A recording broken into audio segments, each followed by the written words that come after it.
여러분은 삶을 살아가면서 요즘 같은 시대에 얼마나 만족하고 있습니까? 만족하십니까?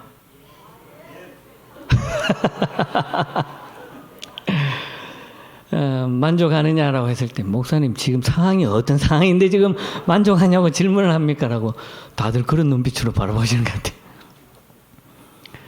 여러분 스스로에게 한번 답을 해보시기 바라겠습니다. 지금 우리가 코로나19 상황 속의 삶을 살아가지만 과연 나의 삶에 있어서 내가 만족하고 있는 이 상황에서 점수를 매긴다면 몇 점을 줄 것 같을까? 10점 만점에 여러분 몇 점을 줄 것 같습니까? 내 삶에 있어서 내가 느끼는 삶의 만족도. 어떤 분이 7 그랬습니다. 와, 상당히 높습니다. 7. 스스로에게 한번 답을 내보시기 바라겠습니다.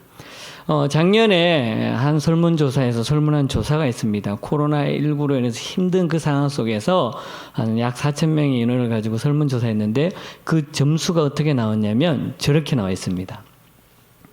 여러분들이 왼쪽에 보는 삶의 만족도를 보니까 코로나 이전에는 그래도 만족을 좀 느끼면서 삶을 살았습니다. 아무리 경제적으로 힘들다 하더라도 그래도 5점 이상 6점 가까이 됐는데 코로나19 상황으로 접어들고 2년째를 맞이하는 작년의 모습 보니까 무려 5.9점까지 확 떨어졌어요.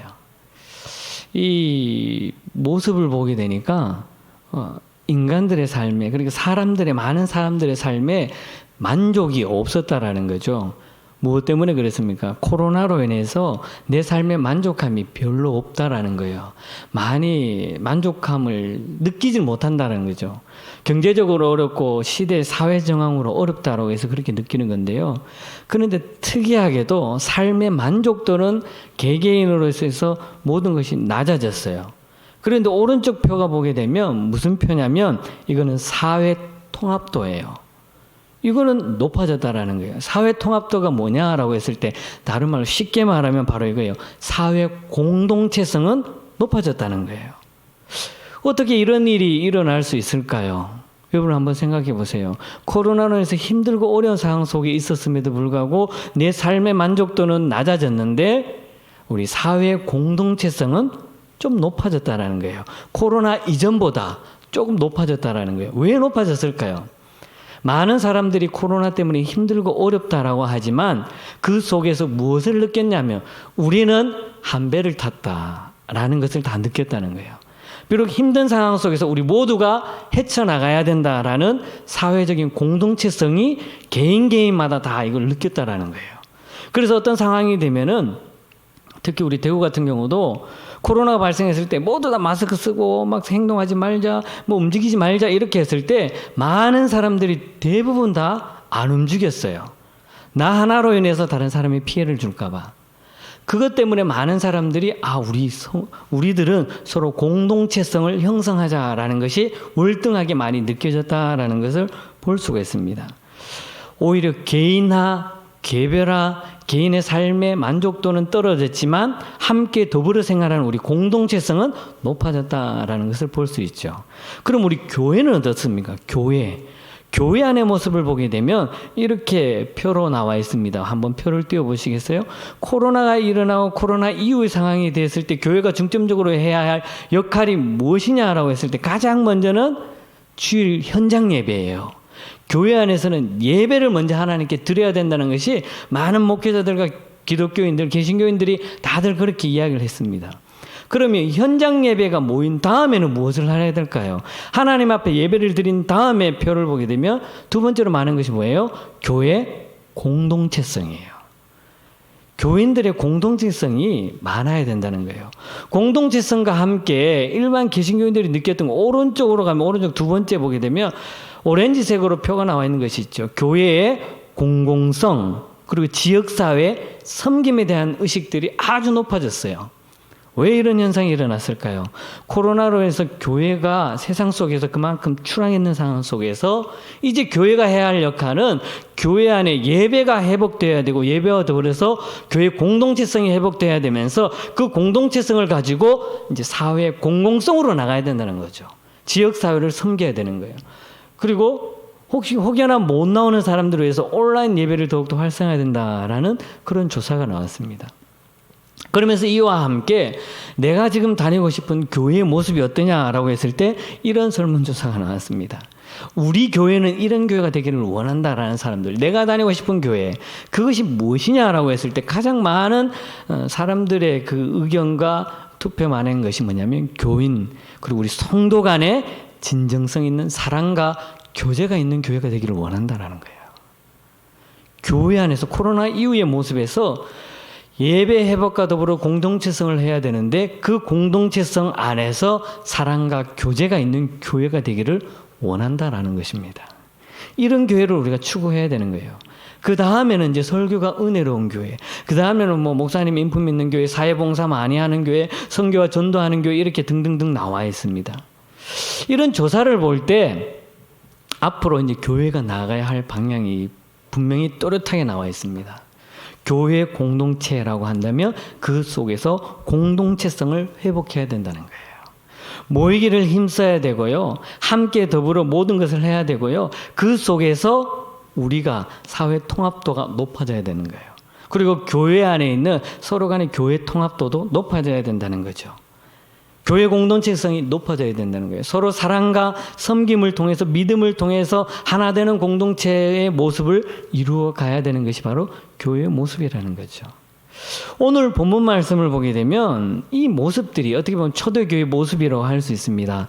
초대교회의 모습이 그 모습이 이제 지금의 2022년도를 살아가고 있는 우리 교회들의 목표가 되어야 된다는 것이고 이것을 추구해 나가야 된다는 것입니다. 초대교회의 모습은 어떤 모습이었습니까? 로마 시대의 그 박해를 받는 상황 속이었어요.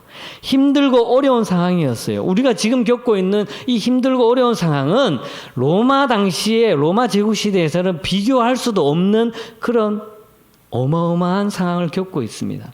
우리가 지금 어렵다라고 하는 것은 그때 비해서는 아무것도 아니라는 거죠. 그럼에도 불구하고 초대교회의 모습들은 어땠습니까? 공동체성이 엄청났다라는 거예요. 지금의 이 2020년 상황보다 초대교회 모습에서는 핍박 가운데 있고 심지어 목숨을 내어놓아야 하는 그런 상황 속에 있음에도 불구하고 공동체성은 더욱더 똘똘 뭉쳐지게 됐다는 거예요. 복음에 의해서 서로 사랑에 의해서 교인들 간의 교제에 의해서 이런 것들이 워낙 활발하게 이루어졌다라는 것을 보여주고 있는 모습입니다. 그렇다면 오늘날 우리가 살아가고 있는 이 현대 지금의 모습에서 과연 어떤 모습으로 하나님의 말씀을 따라가야 하는지 말씀을 통해 생각해 보겠습니다. 가장 먼저 초대교회의 모습은 이런 모습이었습니다. 초대교회 성도들은 이렇게 가장 먼저 했던 것이 뭐냐면 사도들의 가르침을 그대로 받았고요. 그리고 그 사도들의 능력을 눈으로 직접 보았다라는 거예요. 하나님의 말씀, 사도들이 말씀을 가르쳤대. 오늘 본문 앞서 42절의 말씀을 보게 되면 사도들의 말씀을 그대로 초대교회 성도들은 그대로 받았습니다.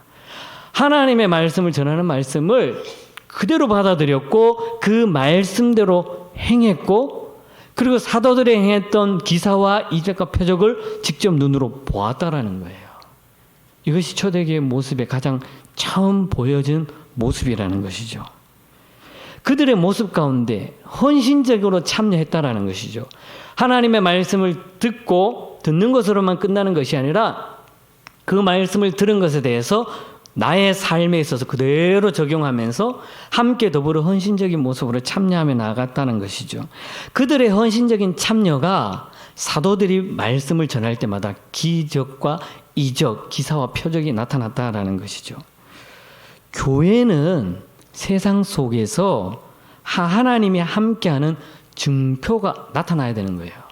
단순히 교회 공동체 안에서 교회 안에서만 우물한 개구리처럼 교회 안에서만 치지고 볶고 싸우고 하는 그런 모습들이 아니라 교회 공동체는 이 교회 공동체를 통해서 세상 속에서 하나님이 함께 하시는 그 교회 안에서의 모습들이 세상 속에서도 증표로 나타나야 된다는 것이죠. 그것이 어떤 증표입니까? 바로 사도들의 능력이 나타났다는 것이죠. 사도들이 행할 때마다 말씀을 전하고 그 들은 말씀들을 그대로 따라했던 성도들의 모습 가운데 하나님의 많은 기사와 이적과 표적이 나타났다라는 것입니다. 초대교회 성도들은 믿음으로 하나님의 말씀을 그대로 받았고 그 말씀을 받은 대로 실천했다라는 것입니다. 힘들고 어려운 상황 속에서도 그들은 가르침대로 행했다라는 것이에요. 사도행전 첫 부분을 보게 되면 그 제자들 그리고 수많은 사람들이 이제 교회에 오잖아요. 교회에 모였을 때 그 모임 가운데 있을 때 힘들고 어려운 일들이 분명히 일어나죠. 그리고 심지어 오순절 성령 강림 사건이 일어나면서 그 일어난과 동시에 베드로의 설교로 말미암아 3,000명이 구원 얻는 역사가 일어났습니다. 그리고 그것을 통해서 많은 성도들은 하나님의 말씀을 그대로 받았고 그대로 행했고 그리고 기사와 이적이 나타났다라는 것을 볼 수 있습니다. 헬라어로 보게 되면 이 공동체 안에서 헌신이란 말이 이렇게 쓰여지고 있습니다. 프로스 카르테레오라는 말로 써 있는데 이것은 무엇이냐라고 했을 때 꾸준히 관심을 갖는다는 거예요. 그 공동체 안에서 서로 간의 헌신을 이루기 위해서는 상대방에 대해서 꾸준히 관심을 갖는 모습이 나타나는 거예요. 이것이 헌신적인 모습으로 보여졌다라는 것이에요. 교회 공동체가 서로 간에 있어서 관심을 가지지 않으면 그것은 어떤 결과를 나타날까요? 교회 공동체는 무너집니다. 교회 공동체가 무너지면 세상 속에서의 그 역할을 감당할 수가 없게 되는 것이죠. 사랑의 반대말, 제가 한번 그런 설명했습니다. 사랑의 반대말은 미움이라고 많은 사람들이 말하지만 미움이 아니라 무관심이에요. 미움이 있다라는 것은 그래도 내가 저 사람을 생각하고 미워하는 감정이 있는 거예요. 마음이 있는 거예요. 그러나 무관심은 저 사람을 아예 내 속에서 완전히 배제해버리는 겁니다. 그러나 초대교회 사람들은 그것이 아니었습니다. 어떤 상황 속에서도 꾸준히 관심을 가졌다라는 것이에요. 저 사람의 형편이 어떤가, 저 사람의 상황이 어떤가, 저 사람의 영적 상황이 어떤가, 그 모습들을 꾸준히 관심을 가졌다라는 겁니다. 이런 관심을 가지면서 헌신적으로 참여하면서 사도들의 말씀을 가르침 그대로 받고 말씀대로 행하는 저와 여러분 될 수 있기를 바라겠습니다. 초대교회 모습 가운데 두 번째 모습은 바로 이거였습니다. 믿음에 연합된 교제 공동체를 이루었습니다. 믿음으로 연합된 교제를 이루었습니다. 다른 말로 표현하면 성도의 연합, 섬김의 공동체 모습이었습니다. 초대교회 모습에서는 성도들 간의 교제와 섬김이 그대로 나타났다는 것입니다. 친교의 모습이 그대로 나타났습니다. 요즘 현대의 젊은 세대들을 무슨 세대라 합니까? MZ세대라고 말합니다. 지난 금요일 때에도 우리 최민구 목사님께서 MZ세대에 대해서 간단하게 언급을 했는데 MZ세대들의 모습이 저런 모습이에요. MZ 세대 뜻을 보게 되면 밀레니엄 세대 그리고 G세대, Z세대 그러니까 태어난 연도를 보면 1981년도부터 거의 2010년도에 태어난 그 연도에 태어난 세대들 서로 어울려져 있죠. 80년대생 2010년도에 이후에 태어난 세대 안 어울릴 것 같은데 그럼에도 어울리게 되어 있습니다. 그리고 그들의 특징을 보게 되면 다음 사진에 보게 되면 이런 특징들을 가지고 있어요. 각자 다양성을 인정해 줍니다. 상대방에 대해서 인정을 해줘요. 어떻든지 간에. 예전의 사람들은 상대방이 나와 안 맞으면 아예 무시하고 그리고 뭐 함께 어울리지도 않아요. 그런데 MZ세대들은 다릅니다. 내가 생각하는 것은 이렇다 그러면 상대방이 생각하는 나와 완전히 반대임에도 불구하고 이들은 잘 어울려요. 이전 세대들은 나와 반대된 사람이면 아예 어울릴 생각도 안 해요. 저 사람은 나와 생각이 틀려. 완전히 틀려. 아예 극과 극이라고 하지만 MZ세대들은 다릅니다. 나는 이런 생각, 너는 그런 생각. 그래. 네, 너 인정해. 너도 내 인정해. 우리 함께 같이 가자. 이런 모습들입니다. 여가도 즐기고요. 환경과 윤리적인 가치에 중요시를 여기고요. 자기중심적으로서 소비를 하면서 자기중심적인 모습을 아예 드러내주고 있고 디지털화되어 있습니다. 그러면서 모든 일에서 일에 있어서도 무조건 일만을 추구하는 것이 아니라 그 일을 통해서 내가 재미를 느끼고 무엇인가 내가 느껴야 된다는 거예요. 이런 모습들이 MZ세대들의 모습이에요. 그럼 교회 공동체의 모습은 어떨까요? 교회 공동체의 모습도 우리는 교회 안에서 보면 나와 생각이 전혀 다른 사람들이 있습니다. 나이도 달라요. 세대 간에 틀려요. 생각도 틀려요. 다 틀린 가운데 있어요. 그렇다고 해서 나와 생각이 맞지 않고 나와 다르다 해서 저 사람을 인정하지 아니할 수가 없는 것이 교회 공동체예요. 세상에서는 나와의 생각이 좀 다르면 안 만나면 돼요. 안 만나면 되고 안 하면 돼요. 안 어울리면 된다는 거예요. 그러나 요즘 세대는 다르다는 것이죠. 그리고 교회 공동체 안에서는 비록 나와 생각이 서로 다르더라도 인정해주고 존중하는 모습이 있어야 된다는 것이에요. 이것이 바로 초대교회 믿음의 연합 공동체를 이뤘다는 거예요. 생각이 다르고 세대가 다르고 연령대가 다르고 다 다를지라도 그 안에서는 믿음의 연합을 이루면서 하나님의 나라를 위해서 이루어갔다라는 것을 볼 수가 있는 것이죠. 이것이 어떻게 보면 교회 공동체 안에서 섬김의 기본이라는 것입니다. 세 번째 초대교회의 모습을 보게 되면 그들의 성도들은 소유에 있어서도 어떤 모습이었냐면 이런 모습이었어요. 유무상통의 원리를 가지고 있었습니다. 내가 가지고 있는 소유에 대해서도 유무상통의 원리예요. 이들의 모습을 보게 되면 말씀에도 나와 있죠. 다 함께 있었고 서로 있었고 각 사람의 필요를 따라 나누어 주었고요. 그들의 가운데 마음을 같이 했습니다. 초대교회의 모습을 보게 되면 어느 하나 그 누구도 내 것에 대해서 쟁취하는 사람이 없었다라는 것이죠. 오히려 내가 가지고 있는 것을 통해서 서로 나누어 주고 베풀어 주었다라는 것입니다. 세상에서는 높은 사람이 있고 낮은 사람이 있어요. 직장에서도 회장이 있고 사장이 있고 상무가 있고 말단 직원이 있어요. 재물도 세상에서는 많이 가진 사람도 있고 없는 사람도 있습니다. 높은 사람이든 낮은 사람이든 있는 사람이든 없는 사람이든 교회 공동체 안에서는 그것이 서로 있어서는 안 된다라는 것이죠. 교회 초대교회 모습에서는 너나 할 것 없이 함께 더불어의 모습을 가져갔습니다. 유무상통으로서 서로 간에 함께 어울리는 모습을 가져갔다라는 것이죠. 초대교회 모습은 연합 공동체의 모습이었는데 이들이 가지고 있었던 것은 단순히 신약에서만 있었던 것이 아니라 구약에 있어서 구약의 언약 공동체를 이루었습니다. 그 언약의 공동체가 뭐냐면 출애굽 사건 이후에 이스라엘 백성들이 가나안 땅에 들어가서 삶을 살아야 하는 교회 용어로 표현하면 신학적 용어로 표현하면 신명기적 비전을 가지고 그들은 삶을 살아갔습니다. 신명기적 비전, 신명기적 역사관, 하나님께서 이스라엘 공동체를 만들어 놓고 그들이 가나안 땅에 들어가서 삶을 살아야 한다라는 그 모세가 선포한 말씀들을 그들은 늘 간직하고 있었다는 거예요. 이것이 단순히 구약에만 있었는 것이 아니라 신약에서도 그 말씀을 그대로 적용하면서 초대교회 모습에서 나타났다라는 것이죠. 내 것은 내 것이 아니라 함께 더불어 당신의 것입니다 라고 하는 함께 더불어의 모습을 가지고 있었던 거죠. 우리가 지금으로부터 한 달 전 이 자리에서 7월 마지막 주에 무엇을 했을까요? 목사님 어제 일도 기억 못 하는데 뭐 한 달 전 거를 왜 꺼냅니까? 라고 하시면 좀 곤란해요. 우리가 한 달 전에 이 자리에서 각 선교회별로 모여서 무엇인가를 했습니다. 뭘 했어요?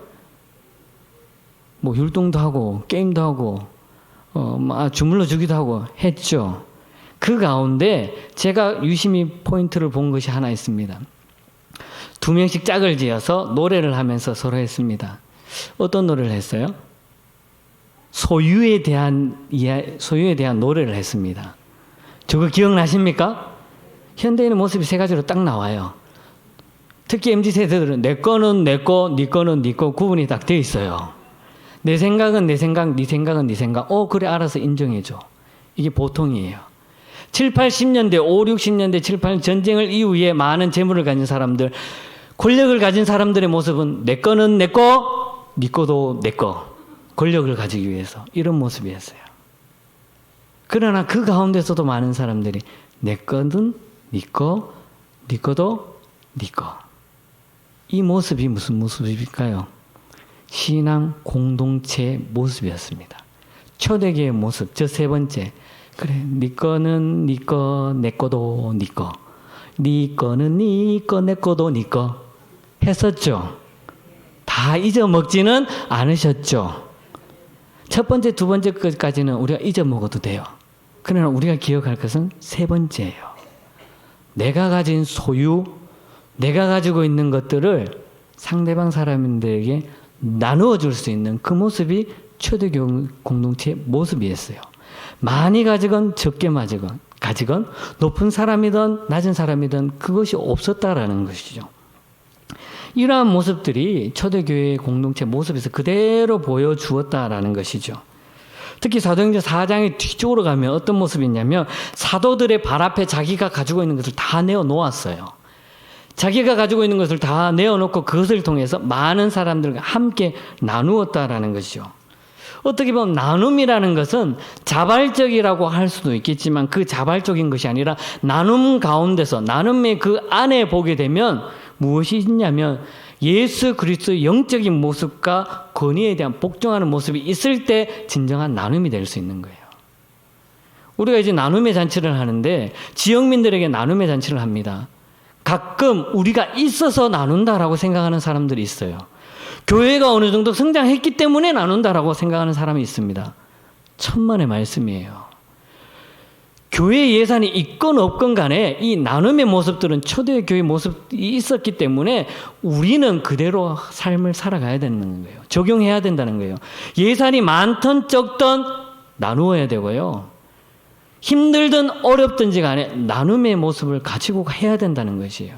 이것이 초대의 모습 속에 그대로 있었다라는 것입니다. 그리고 그 속에서는 예수 그리스도의 영적인 권위와 더불어서 하나님에 대한 복종이 분명히 있어야 되는 거예요. 내가 뭐 많다고 해서 나누는 것 아니라는 거죠. 없다고 해서 못 나누는 것도 아니라는 거죠. 나눈다라는 것은 단순히 내가 나를 통해서 나를 드러내는 것이 아니라 있건 없던 간에 하나님께서 그 나눔을 통해서 그 나눔의 속에 예수 그리스도의 영적인 모습과 권위가 그대로 있다라는 것이에요. 우리가 그 나눔을 하는 것은 바로 거기에 복종하는 거예요. 복종하는 것. 하나님의 말씀에 순종하는 거예요. 말씀대로 그대로 행하는 것이에요. 이것이 나눔의 기본인 거예요. 많은 사람이 있어서 나누는 것 아니라는 거죠. 없어서 못 나누는 것 아니라는 거예요. 있는 사람도 나누고 없는 사람도 다 나눌 수 있습니다. 그러나 그 나눔의 전제적인 밑바탕에는 예수 그리스도의 영적인 권위와 거기에 대한 복종이 있을 때 우리는 나눌 수 있는 거예요. 이것이 바로 초대교회의 모습이 그대로 보여줬다라는 것입니다. 그렇기 때문에 초대교회의 모습은 한 마음과 한 뜻이 되었다라는 거예요. 어떻게 내가 가진 것을 마음대로 다 내어놓을 수 있겠습니까? 내가 가진 것을 어떻게 상대방이 그대로 내어놓을 수 있겠어요? 한 마음 한 뜻, 그 속에는 하나님 예수 그리스도의 영적인 권위와 복종이 있기 때문에 한 마음이 될 수도 있고 내 것을 다 내어놓을 수가 있었다라는 것입니다. 자기의 소유를 다 팔아가지고 사도들의 발 앞에 내어놓을 수 있는 것, 이것은 영적인 권위 속에 내가 복종하는 모습이 초대교회의 모습이었다라는 것입니다. 그리고 초대교회의 모습의 마지막은 바로 이런 모습입니다. 하나님께 영광이었고요. 세상에서는 빛과 소금의 역할을 감당하였고 그로 말미암아 구원의 역사가 나타났습니다. 이것이 바로 초대교회의 모습이에요. 우리의 삶에 있어서 하나님께 영광은 많이 드립니다. 그러나 그 다음에 세상에서는 우리 그리스도인들의 모습이 어떻습니까? 빛의 역할, 소금의 역할. 너희는 세상의 빛이다. 그러면 빛 그러면 빛을 비추는 거예요. 너희는 소금이다. 그러면 맛을 내는 거예요. 그 역할을 제대로 감당하지 못하면 세상 속에서 조롱과 비난과 핍박과 모욕만 당할 뿐이라는 것이에요. 그러면 구원의 역사가 일어나겠습니까? 안 일어나죠. 초대교회에서는 하나님께 영광을 돌림으로 말미암아 그 사람들이 사도들의 말씀을 받고 모든 말씀대로 행했어요. 그리고 삶 속에서 그 빛이 되었고 소금이 되었어요. 그로 말미암아 구원 얻는 역사가 날마다 일어났다라고 오늘은 말씀하고 있습니다. 이제 각 구역에서 그리고 우리 교회 공동체 안에서 우리가 해야 할 모습이 바로 이런 모습입니다. 사도들의 말씀을 그대로 받아야 되고 사도들이 행했던 그 말씀을 우리가 그대로 적용해야 되고요.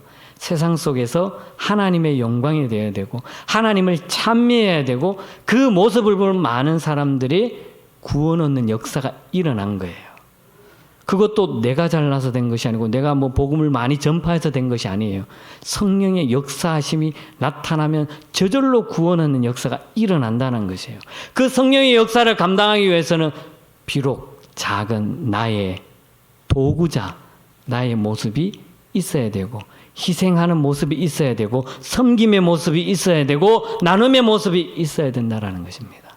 이런 모습으로 나아가는 저와 여러분 될 수 있기를 주님의 이름으로 간절히 축복합니다. 은혜와 사랑이 많으신 하나님 감사합니다. 구역 연합 개강 예배를 통해서 초대교회의 모습을 다시 한번 생각하며 우리가 속해 있는 가정과 그리고 구역과 교구와 교회 그리고 무엇보다 사회 속에서 하나님의 말씀대로 행하며 나아가는 우리 내당의 모든 공동체가 되게 하여 주시옵소서. 예수님의 이름으로 기도드리옵나이다. 아멘.